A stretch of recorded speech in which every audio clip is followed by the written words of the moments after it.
बाबा एकनाथ भोजन करने बैठे। भोजन की थाली परोसी गई। खुले मैदान में बाबा एकनाथ भोजन कर रहे हैं। रोटी रखी गई, घी की कटोरी रखी गई। बाबा एकनाथ ने भोजन करने से पहले अपने प्रभु का स्मरण किया, आंखें बंद की और आंखें बंद करके प्रभु से कहा, प्रभु तेरा लाख लाख धन्यवाद कि आज मेरी थाली में 2 रोटियां तूने रखी हैं। जरूर मैंने पिछले जन्म में किसी भूखे की भूख मिटाई होगी, तभी तूने मेरी थाली में रोटियां प्रदान कर दी हैं। ये सोच रहे थे, भगवान को धन्यवाद दे रहे थे। हे प्रभु तेरी कृपा है मुझ पर बहुत। भोजन से पहले शांति मंत्र पढ़ रहे थे और भगवान से प्रार्थना करते हैं कि हे ईश्वर, इस दुनिया में यदि कोई भूखा हो तो मेरे पास भेज दे। मैं अपनी रोटी देकर पहले उसकी भूख मिटाऊंगा, उसके बाद अपनी भूख। ये होता है जीवन को सार्थक करना। और कहते हैं आंख मूंद कर जैसे ही प्रभु का ध्यान किया, एक कुत्ता आया, जैसे ही आंख खोली थाली की रोटी कुत्ता लेकर के भाग गया। आंख खोल करके देखा थाली खाली। बाबा एकनाथ ने देखा कि अरे कुत्ता रोटी लेकर के जा रहा है, दौड़े उसके पीछे। कुत्ता आगे आगे, बाबा एकनाथ पीछे पीछे, भागे जा रहे। कुत्ता रोटी लिए भागे जा रहा है। बाबा एकनाथ ने कहा, अरे प्रभु कहां भागते हो? हे परमात्मा कहां जा रहे हो तुम मुझसे दूर? ये रोटी लेकर भागो मत। लोग समझ रहे थे कि बाबा रोटी छीनने गए हैं। बाबा एकनाथ तो घी का कटोरा लेकर जाते हैं कि हे प्रभु ये रूखी रोटी क्यों खाते हो? ये घी भी लगा लो और मेरा जीवन सार्थक कर दीजिए। घी लगा दिया रोटी में।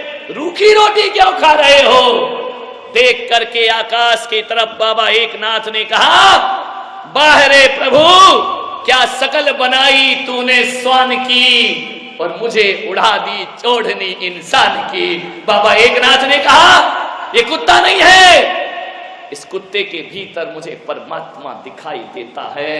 और भगवान महावीर ने भी कहा है कि हर आत्मा के भीतर एक परमात्मा छिपा हुआ होता है। चींटी के भीतर भी परमात्मा है, इंसान के भीतर भी परमात्मा है, पेड़ पौधों के भीतर भी परमात्मा है। अरे सम्यक दृष्टि तो वो होता है जो एक इंद्री में भी भगवान के दर्शन कर लिया करता है। वो सम्यक की संपदा को सोचिए आप। पहले का ये जमाना था कि जब हमारे बुजुर्ग भोजन करने के लिए बैठते थे तो घर के आंगन में आवाज लगाते थे कि मेरी आवाज जहां जहां तक जाती हो, यदि कोई भूखा हो तो आकर मेरे घर में भोजन ग्रहण करे। मैं भूखे को भोजन ग्रहण करा के फिर भोजन ग्रहण करूंगा। 3 बार आवाज लगाई जाती थी कि कोई भूखा हो तो मेरे दर पर आए, मैं उसका स्वागत करता हूं। पहले कहा जाता था अतिथि देवो भव, भूखे को भोजन कराना धर्म हुआ करता है। पहले का वो जमाना कि लोग कहते थे कोई आवे तो हम खावे। और आज का जमाना ऐसा है, लोग कहते हैं ये जावे तो उसके बाद हम। तेरे की जिंदगी आदमी की, विचार करिए, सार्थक करो जीवन को। नानक के पिता ने नानक को खेत में भेजा कि जाओ फसल खड़ी हो रही है, ज्वार की फसल लगी हुई है, जाओ चिड़ियों से ज्वार की रक्षा करना। नानक मचान पर जाकर बैठ गए, प्रभु नाम का ध्यान करने लगे। चिड़ियों ने देखा कि ये कैसा रखवाला है, ये हमें भगाता ही नहीं है। चिड़ियां आकर के ज्वार बाजरा खाने लगी। जैसे ही नानक की आंखें खुली, नानक ने कहा मजा आ गया, पिता ने भेजा था रक्षा करना, बेटा कह रहा है राम जी की चिड़िया और राम जी का खेत, खाओ री चिड़िया भर भर पेट, खाओ री चिड़िया भर भर। मेरा क्या है, मेरे बाप का क्या है? राम जी की चिड़िया और राम जी का खेत है। ध्यान रखिए, नानक को बहुत मारा पिता ने कि पागल, ये क्या करता है तू? मैंने चिड़ियों से रक्षा करने के लिए तुझे भेजा था। उसने कहा बापू, चिड़ियों की तो रक्षा कर रहा था। अरे बोले पागल है क्या, सारा खेत का दाना चुग गई। बोले पिताजी, यदि दाना नहीं चुगती तो चिड़ियों की रक्षा कैसे होती? सारी चिड़िया भूखी मर जाती। इसलिए मैंने कहा कि राम जी की चिड़िया और राम जी का खेत खा लो चिड़िया भर भर पेट। ध्यान रखिए, ये होती है संतों की करुणा। अरे अपने लिए नहीं, दूसरों के लिए भी जीने का थोड़ा सा प्रयास करिए। कल हजारों लड्डू चढ़ाएंगे, एक लड्डू किसी भूखे को दे देना, गरीब को रास्ते में। मैं कहता हूं हजारों लड्डू से भी ज्यादा पुण्य लगेगा बाबा के चरणों में चढ़ाया हुआ लड्डू यदि किसी गरीब के दामन में चला जाता है तो ध्यान रखना, वो लड्डू लड्डू नहीं रहता है, गोपाचल वाले बाबा का प्रसाद बन जाया करता है, जीवन का आनंद बन जाया करता है। सेवा करें, लाखों रुपए दान करते हो, कोई बात नहीं है। इस पंडाल में बैठे हुए लोग सोच रहे होंगे कि काश हमारे पास पैसा होता तो हम भी दान करते, हम भी बोलियां लेते। आज हमारे पास पैसा नहीं है, हम कैसे इस सौभाग्य को प्राप्त करें? नहीं मेरे भाई, ये दिमाग से निकाल दीजिए कि पैसे से ही धर्म हुआ करता है। ये बात अपने दिमाग से निकाल दो। पैसा ही अकेला सब कुछ नहीं होता है। मैं तो ये कहता हूं कि माला फेरने वाले हाथों से ज्यादा वो हाथ पवित्र होते हैं जो दीन दुखियों की सेवा किया करते हैं। उनसे पवित्र हाथ दुनिया में कोई दूसरे नहीं हुआ करते हैं। अरे किसी को जीवन दान देते हैं, वो हाथ बहुत पवित्र है। कुरान, गीता, बाइबल समय सार हाथ में लेने वाले हाथ उतने पवित्र ना होंगे जितने किसी का भला और सेवा करो तो तुम्हारे हाथों में पवित्रताएं अपने आप आ जाया करती हैं। निस दिन भैया व्रत करैया सो निश्चय भव। सेवाएं करिए अपने जीवन में थोड़ी सी। बहुत से ग्वालियर के विभिन्न मोहल्ले के नरियल चढ़ रहे हैं मुझे, महाराज हमारे मोहल्ले में पधारना, हमारे नगर में पधारना। क्यों पधारना भाई? हमें आहार दान का सौभाग्य प्रदान करना। हम अपने घर में आपके चरण पढ़वाना चाहते हैं। हर नारी का इस स्वप्न रहता है कि अपने गुरु को अपने हाथ से जीवन कराए, अपने हाथ से एक गिलास आहार देकर। अरे कामी भोगियों को जिंदगी भर खिलाते हो, सौभाग्यशाली होते हैं जो संयमियों को अपने हाथ से एक गिलास आहार प्रदान किया करते हैं। कहा जाता है कि हजारों लोगों को भोजन कराने से वो आनंद नहीं मिला करता है, और किसी मुनि को एक गिलास आहार दे दिया जाए तो जीवन में आनंद की अनुभूति हो जाया करती है। बहुत सी महिलाएं सब चाहती हैं। कल तो एक सिंधी परिवार मेरे पास आया, महाराज क्या हमारे घर जीवन के लिए आप पधार सकते हैं? सौभाग्य देखो उनका। मैंने कहा आ सकता हूं। बोले हम जैन नहीं हैं। मैंने कहा तो भी मैं आ सकता हूं। मुसलमान? मैंने कहा वहां भी जा सकता हूं।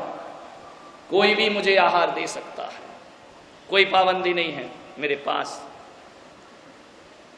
जैनियों की आत्मा धक धक हो रही है। महाराज ये क्या कह रहे हो तुम? है कहां जाके आहार लोगे? मैं ले सकता हूं। कोई भी ग्वालियर का घर ऐसा नहीं हो जहां मेरा भोजन ना हो। हर घर में मैं अपना भोजन कर सकता हूं। इस पंडाल में जितने लोग बैठे हैं, बोलो क्या तुम मुझे भोजन कराना चाहते हो? हाथ उठाकर देखो सब। बाप रे, इतना बड़ा तो मेरा पेट नहीं है भाई। लेकिन एक बात ध्यान रखना, मैं हर किसी के घर में आऊंगा, कोई घर बाकी नहीं रहेगा, हर किसी के घर में भोजन करने आऊंगा। आप यदि अपने घर में 20 रोटी बनाते हैं तो मैं आपसे निवेदन कर रहा हूं कि 4 रोटी मेरे लिए भी बना लिया करो। 20 में से 4 मेरे लिए निकाल देना, क्योंकि मैं अपना बना हुआ भोजन नहीं लेता हूं अपने निमित्त का। यदि 20 रोटी बनती है घर में, 4 रोटी मेरे लिए बनाना। ध्यान रखना, और वो 4 रोटी हर घर में मेरे लिए बनना चाहिए, उसमें तुम मत खाना। वो 4 रोटियां यदि हर घर में जैन अजैन सबके घर में बनेगी, और मेरे नाम की जो रोटी तुम बनाओगे, अरे पुलक सागर भले ना आए, वो 4 रोटी किसी भूखे को खिला देना, मैं समझूंगा मेरा आहार तुम्हारे घर में हो चुका है। प्रतिदिन 4 रोटी मेरी निकालना, और घर में यदि गाय आ जाए तो 4 रोटी दे देना उसे। घर में कोई भूखा आ जाए, भिखारी आ जाए, क्या परीक्षा करते हो 2 रोटी के लिए? 2 रोटी 4 रोटी उसके दामन में डाल देना। और उसको यदि तुम रोटी दोगे, तुम सोचते रहो कि हमने भिखारी को दिया है, और मैं सोचते रहूंगा कि भिखारी को नहीं, तुमने मेरे सामने अर्घ चढ़ा दिया है। इससे बड़ा धर्म दुनिया का कोई दूसरा। बोलो, सिंधी परिवार हो, जैन हो, वैष्णव हो, माहेश्वरी हो, 4 रोटी मेरे लिए निकालोगे ना? मेरे खाने का मतलब ये नहीं कि मैं आकर खाऊंगा। अरे भगवान भी तो नहीं लेता ना, फिर भी तो मूर्ति को भोग लगाते हो। अपने ठाकुर जी को भोग लगाया जाता है, मूर्ति थोड़ी खाती है। लेकिन जब ठाकुर जी को, पत्थर की मूर्ति को भोग लगाते हो, तो तुम ऐसा सोचते हो कि ठाकुर जी भोजन कर रहे हैं। अरे भूखे को 4 रोटी खिलाना, सोचना पुलक सागर भोजन कर रहा है। तुम्हारे घर में आहार ग्रहण 4 रोटी बस, और 10 रुपए मुझे जरूर देना हर दिन, ध्यान रखिए। इतना तो दे दो भाई, मुझसे लाखों रुपए का आशीर्वाद मांगते हो, मेरे को 10 रुपया भी नहीं दोगे, मुझे 10 रुपया नहीं दोगे ना, तो इनकम टैक्स वाला 10 लाख ले जाएगा उठा करके। ध्यान रखना, विचार करना है। 4 रोटी और 10 रुपए। 10 रुपए इसलिए कह रहा हूं, लोग कहेंगे महाराज रोटी की रोटी खाओ, 10 रुपया और मांग रहे हो। ध्यान रखिए, 4 रोटी मेरी माताएं मुझे देंगी, और 10 रुपया जो पिता तुल्य हुआ करते हैं ये मुझे प्रदान करेंगे। 10 रुपए हर घर से मिलना चाहिए। और एक बात ध्यान रखना, वो 10 रुपए मैं ये नहीं कहूंगा कि तुम मेरे ट्रस्टियों को लाके दे देना, मैं ये नहीं कहूंगा किसी मंदिर में जाके देना। वो 10 रुपए जो मैं कह रहा हूं, मैं हर व्यक्ति को, ध्यान रखना, लाखों करोड़ों रुपए दो तब किसी संस्था में ट्रस्टी बन पाते हैं। काहे को ट्रस्टी बनना, अपने ट्रस्टी खुद ही बनो। मैं ऐसा ट्रस्ट खोल रहा हूं जिसमें तुम ही ट्रस्टी हो, तुम ही अध्यक्ष हो, तुम ही मंत्री हो, तुम ही कोषाध्यक्ष हो, सारी कमेटी तुम ही बन जाना, और पर डे 10 रुपए निकालना, और एक गुल्लक में डालते रहना। गुल्लक को गुल्लक मत समझना, अपने ट्रस्ट का कोषाध्यक्ष समझना। 10 रुपए पर डे उसमें देना, और महीने के जब 300 रुपए हो जाएं, तो किसी अनाथ के लिए 300 रुपए की सहायता हर महीने करते रहना। इससे बड़ा दान दुनिया में कोई और हर व्यक्ति कर ले। एक व्यक्ति करेगा तो 300 रुपए होंगे। सोचो, इतने सारे लोग यदि अपना अपना ट्रस्ट खुद बना लेंगे, बोलो मेरे भारत से गरीबी अपने आप दूर हो जाएगी, अभावों का जीवन अपने आप समाप्त हो जाए। खोलिए एक बैंक, तुम ही कैशियर, तुम ही मैनेजर, तुम ही भरने वाले, तुम ही निकालने वाले। क्या अपनी दुकान से 10 रुपए प्रतिदिन नहीं निकाल सकते हो? क्या 4 रोटी तुम अपने घर में नहीं निकाल सकती हो? निकाल सकती हो ना? तो आचार्य कुंद कुंद से ही कहते हैं, दानम पूजा मुखम सावय धम्मो, यही सावक का धर्म है। 4 रोटी निकालिए। सभी ने हाथ उठाए थे मुझे भोजन कराने के। मैं ग्वालियर में रहूं या नहीं रहूं, तुम्हारे घर में रोज आहार होंगे या नहीं होंगे, बोलिए। मैं भगवान धरती पर नहीं रहता, फिर भी दुनिया का भोग स्वीकार किया करता है। मैं यहां रहूं या ना रहूं, जिस घर से 4 रोटी निकलेगी, मैं दुनिया के किसी भी कोने में रहूं, मैं तुम्हारा आहार ग्रहण कर लूंगा। ध्यान रखिए।